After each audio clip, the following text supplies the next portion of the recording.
The Soviet winter was a brutal test for both cars and their owners. Severe cold could arrive without warning and last for weeks, turning even a short drive into a serious challenge.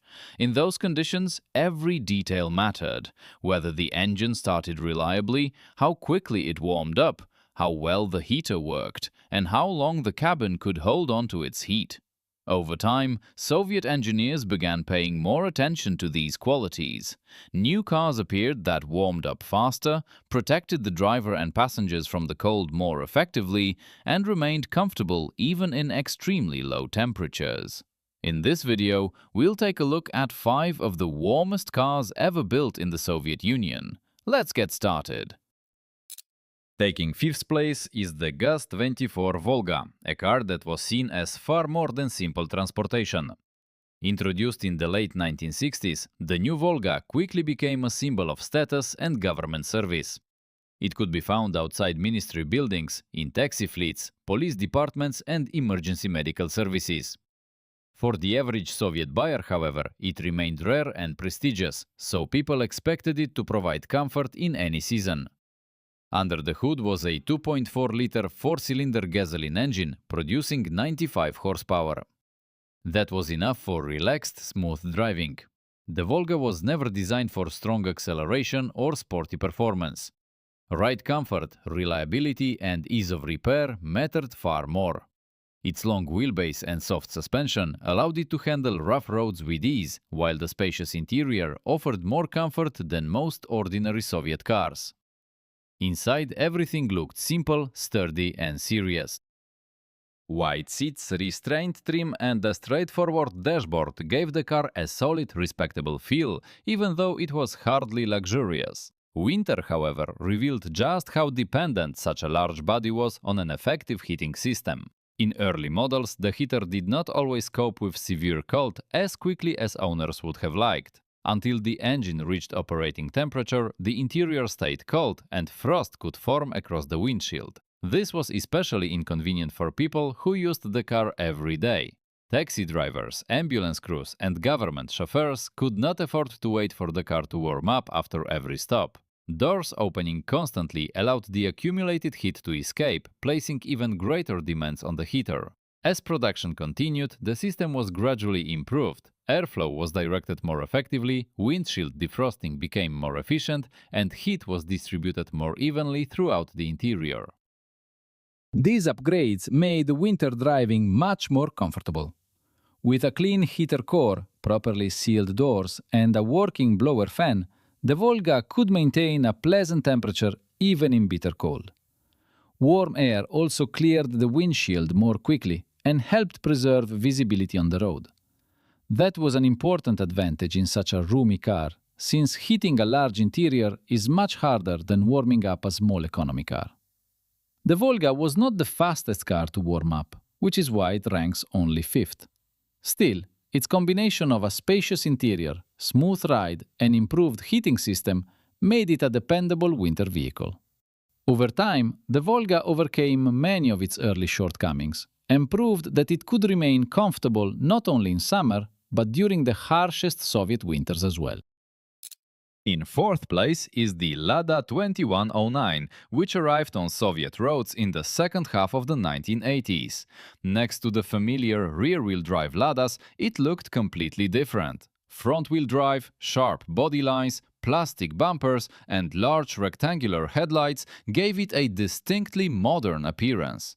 To Soviet drivers, the car, commonly known as the Devyatka, felt lighter, more responsive, and easier to live with. The model came with gasoline engines ranging from 1.1 to 1.5 liters, paired with either a 4-speed or 5-speed manual transmission. Its front-wheel drive layout provided better traction when pulling away on slippery surfaces and helped the car hold its course on snow-covered roads. But during winter, one feature mattered more than almost anything else: the heater.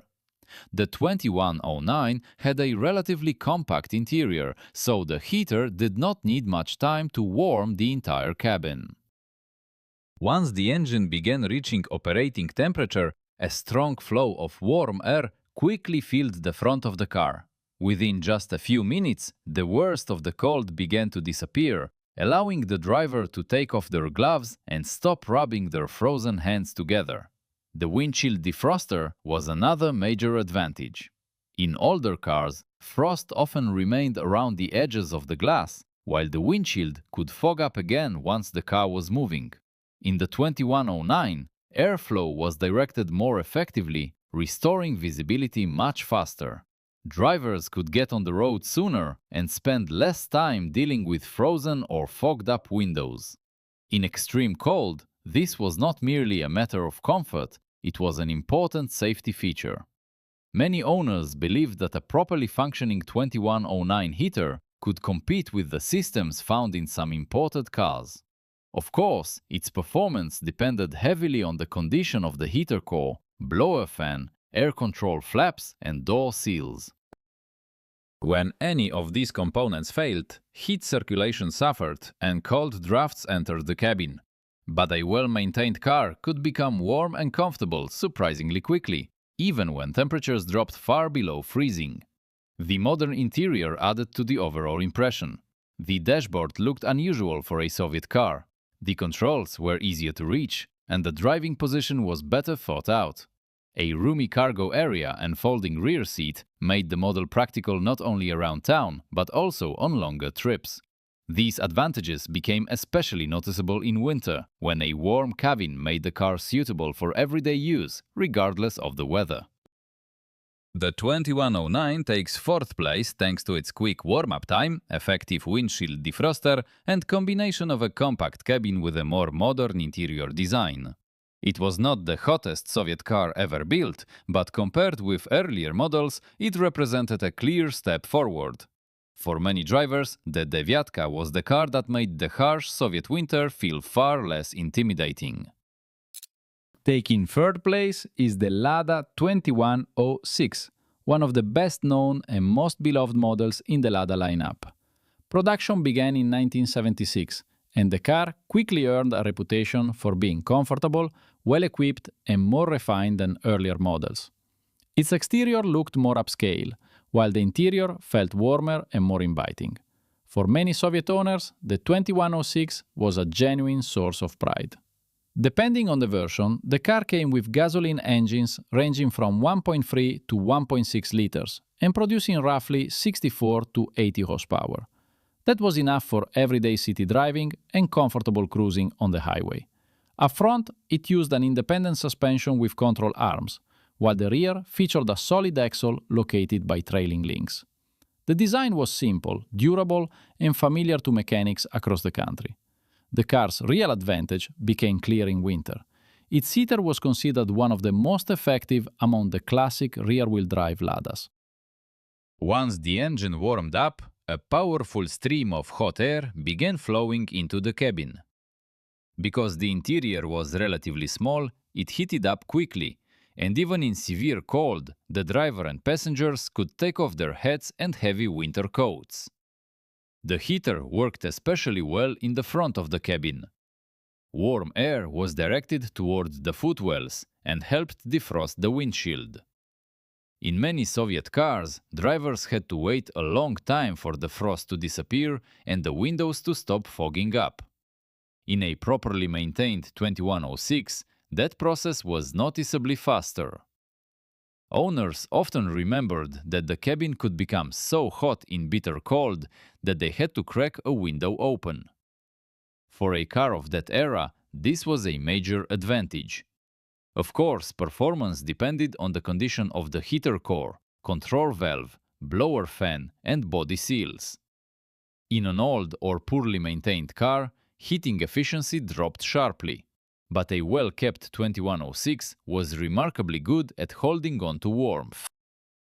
The interior itself added to the sense of comfort. Soft seats with headrests, convenient armrests, wood-look trim and chrome details gave the cabin a more welcoming feel. This was especially noticeable on long winter drives. The car did more than keep its occupants warm. It allowed them to travel in comfort without constantly wishing the trip were already over. The 2106 takes third place thanks to its powerful heater, quick warm-up time, and successful balance of simplicity and comfort. It was not the most modern car of its era, but in winter it often performed better than many newer models. That is why the Shoha is still remembered as one of the warmest and most comfortable cars ever built in the Soviet Union. Taking second place is the Moskvich 2141, introduced in the second half of the 1980s. It was meant to open a new chapter in the history of the Moscow-based automaker, and compared with its predecessors, it looked noticeably more modern. Front-wheel drive, a hatchback body and a spacious interior made it unusual by Soviet standards. In both size and purpose, it sat somewhere between the compact Ladas and the larger, more prestigious Volga. The car was offered with gasoline engines ranging from roughly 1.5 to 2.0 liters. Over the years, it used several Soviet-built power plants, while some later versions were fitted with foreign engines. But owners often said the model's greatest strength was not its engine or its performance.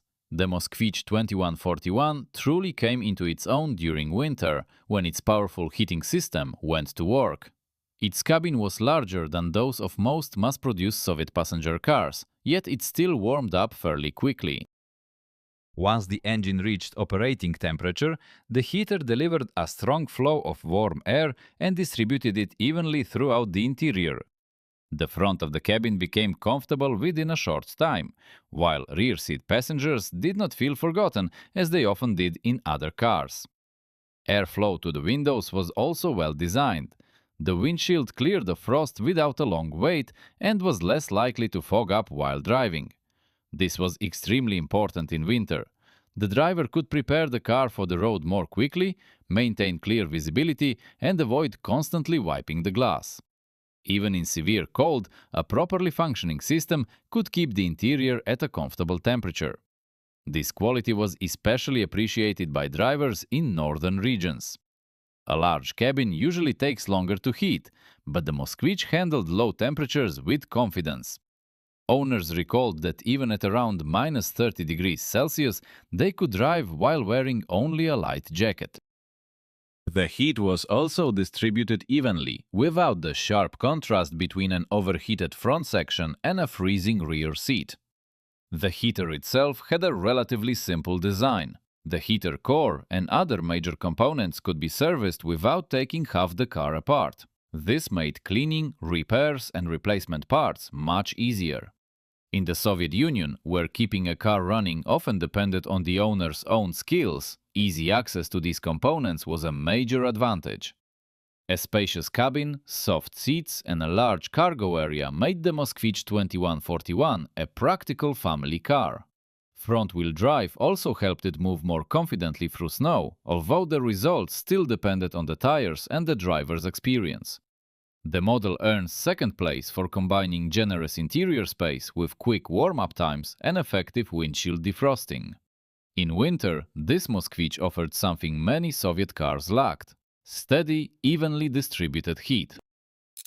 Taking first place is the ZAZ 968 Zaporożec, a compact car that became the first vehicle owned by many Soviet families. Production began in 1970 at the Zaporozhye automobile plant. Its simple design, small size, and affordable price made the Zaporożec a common sight on Soviet roads. It was especially popular in small towns and rural areas where owners valued its ease of repair and ability to handle rough roads. The car featured a two-door body, rear-wheel drive, and an engine mounted behind the passenger compartment. Power came from an air-cooled four-cylinder gasoline engine, displacing about 1.2 liters. Depending on the version, it produced roughly 40 horsepower. The 968 was hardly quick, but it was easy to maintain and could keep running in places where more complicated vehicles required constant attention. Its air-cooled engine also led to an unusual heating system. In most cars, cabin heat came from hot engine coolant.